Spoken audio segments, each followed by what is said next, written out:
Called the Russian drag. It's a whole series of moves we've got, and I first saw the Russian guy do it, so that's why I call it the Russian drag.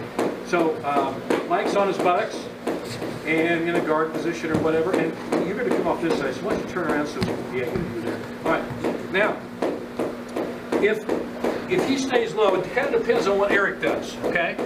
So if Eric wants to pop up, he'll come up on this knee. Now, a couple of reasons why he'll come up on the knee, or maybe several, but think of two right off the bat.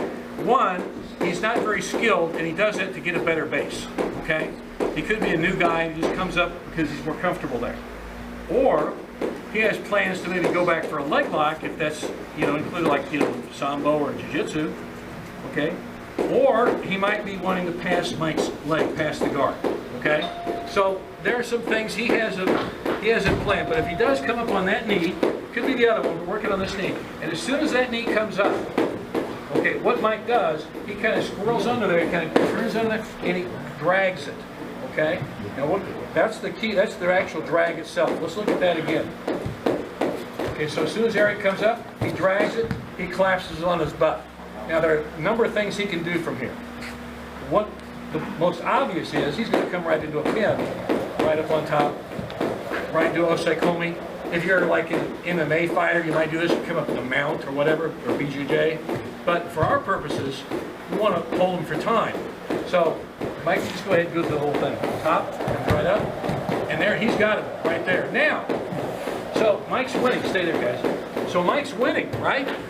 Now, depending, like Eric was saying, come on, just a second. It depends on if Mike doesn't get that pin real quickly, that vertical Tate Shiho, he might be pushing against him, just push up against the shoulder, yeah. So he might be pushing away.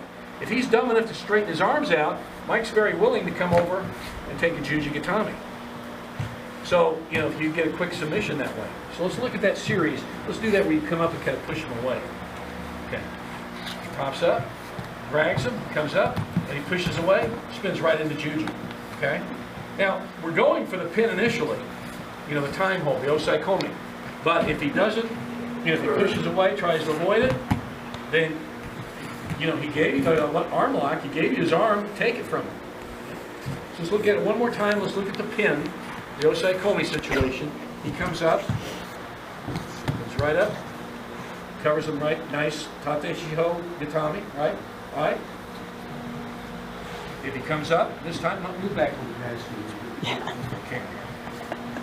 Now, if he comes up, now watch, he'll come up all the way into the juji. If he pushes away, swings right over.